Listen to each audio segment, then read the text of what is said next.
y'all? This is Hank Denson, aka the Joke Dealer. Hashtag Pay Teachers More Money. Teacher Relief Live was a tour I did from the Pay Teacher More Money movement, viral video. But look, we had to take it to another level of what we need to do is we need to hear the teacher's voice. I created a content called Teachers Talk. All the teachers across the country, they were willing to give me a little bit of their time because they're so busy at home doing great things still. I have a guest in the building, Kristine Blinn from Springfield, Massachusetts. Yes, she's in the building. It is a pleasure and a privilege. So let me tell you one thing about Kristine Blinn, if you don't know. She is a teacher median. So comedy median. She's a comedy teacher. Hilarious. Look at my face. Hilarious, funny lady. You're a high school teacher. I am a high school teacher. Yes, at your alma mater. Eagles. I still do it. I still get excited about it. Detroit. Right. So now they got this thing where they yell it out like Detroit basketball. Yep. You've worked with my brother. You worked with my nephew. Your nephew now. Yep. Yeah. Won't say this right. This from knowing you personally, you are an amazing person, and it is a privilege to know that you are a teacher and you're teaching these kids, because I know you go in with your heart first, and you make it happen. And I know they're getting a God honest truth, because you're just like, look, jackass. Listen, I know none of us want to do this, but right, let's go. Look, shut up. I'm not having a good hair day with you either. I don't want to. Yeah, you know what? I know you don't understand why this is important now, but someday you're going to get it. So right. Listen, trust me and listen. Right. So I'm going to ask you this. Why and how did you become a teacher? So when I started out as a writer, and I was writing entertainment and gossip and stuff for radio news service. Yeah. Why did I not know that? I did. I was it wasn't like anything published necessarily. I did some sports blogging online and stuff, and I did some sports writing there too. But a lot of what I did was just making fun of people. It was kind of at the dawn of the internet and the Perez Hiltons of everyone. Yeah. And honestly, I started to catch a conscience, and I was like, how would I feel if people followed me around and saw every single mistake I ever made? Like, I got blessed that I made it through college without the internet, because I would never get hired for anything ever. They would have too much tape. Yeah. So I started to kind of catch conscience and started to do that thing when in your mid-20s and late 20s, when you're like, you try to find a purpose, Yeah. And that was much more fulfilling. I started working towards education. I first started walking dogs in Harlem. That was fun. Really? Pit bulls are adorable, but they are the strongest animals in the world and will rip your arm off of your shoulder if they're excited about something. I did that, and then I ended up getting the job at Central up here, and I moved from New York. And wow. Why did I not know this? This is crazy. I did not know that.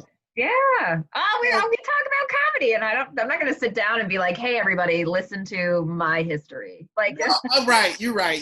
We don't even talk in this capacity. You're right. We be talking about all kinds of we're always in a green room, and it's like comedy. Central. Right. Wow. So let me ask you this: your teaching experience, like, where are you at now? How long have you been teaching?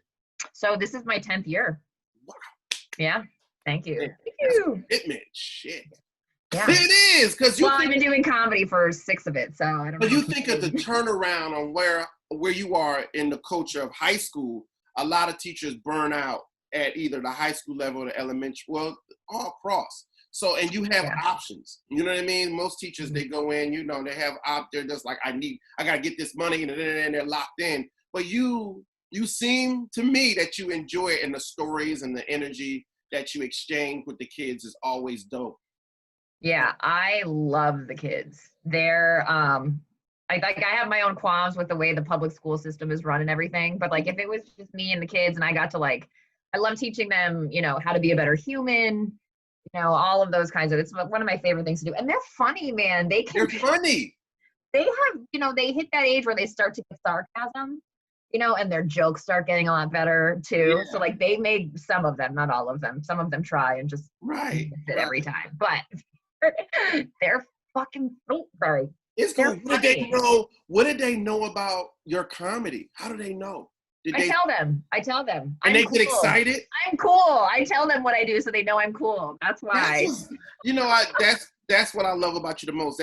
You're super transparent about it, and I think we need to be more transparent, especially with high school kids, because at home, their home lives, and this is a question I want to ask you. Have you're okay, and I know you have kids where you know their story. And there was a lot of teachers saying the hardest thing for them to understand is not the schoolwork, is to know that they're okay.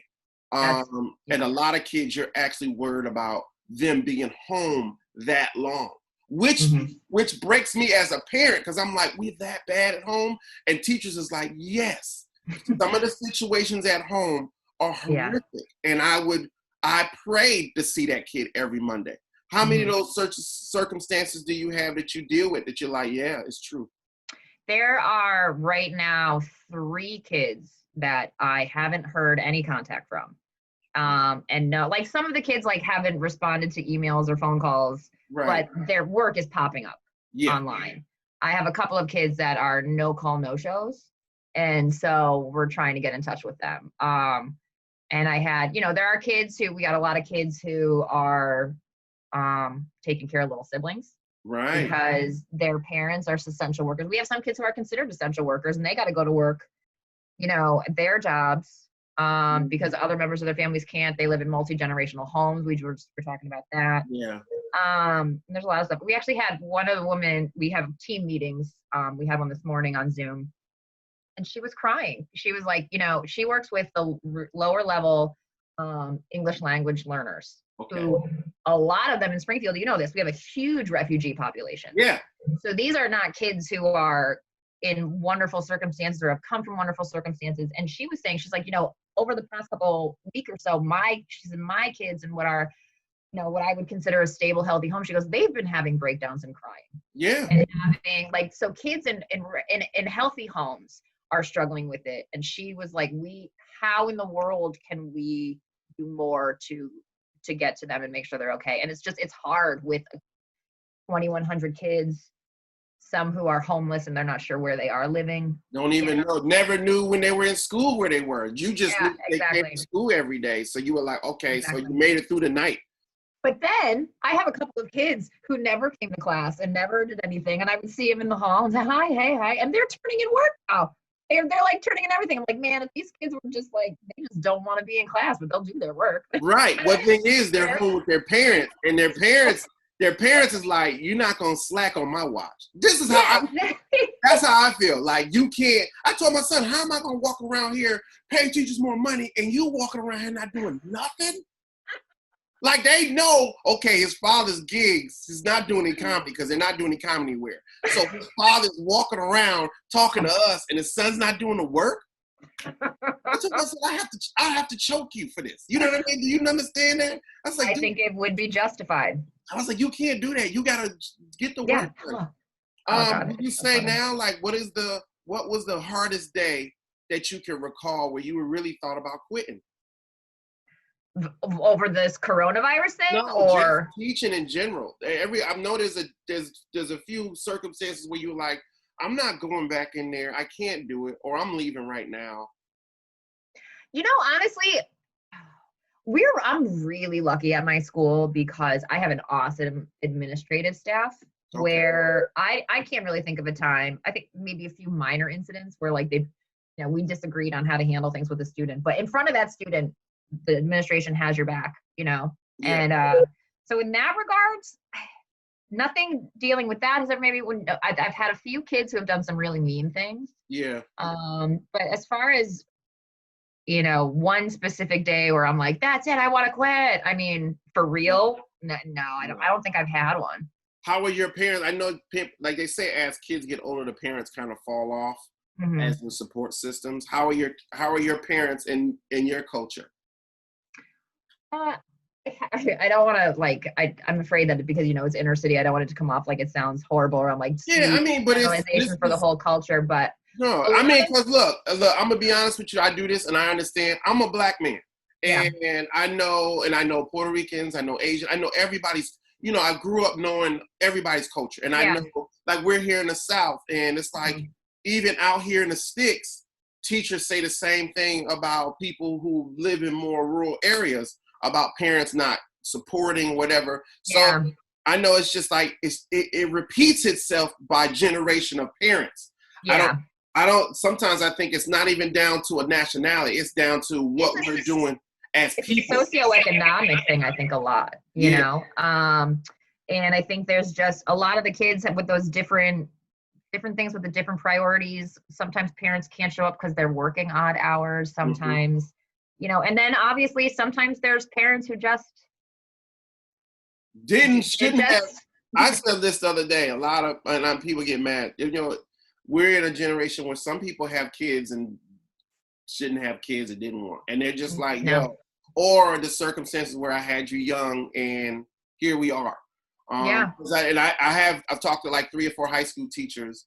I talked to one teacher in New Jersey, and he was just like, the respect I get in the school, and I asked him, I said, as a black male teacher, I was like, I said, it's gotta be eye opening for you. He was like, yeah, there's a need for me to come through and get it and make an understanding for teachers that their kids are working with, what that kid may be going through as a black male. And I know Central, like when I went to Central, it was I guess 40% maybe black, and then Latino, and it kind of mixed. But as the years went on, it made a shift. It's more Latino, I think.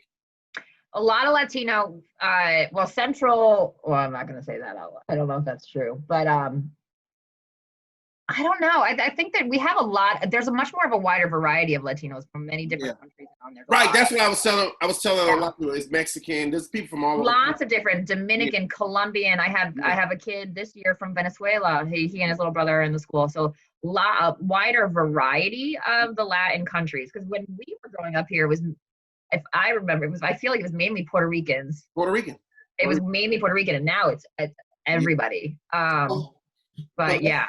I don't want to make it too much about the school because this is about you. How do you cope? What's your balance? How do you balance this?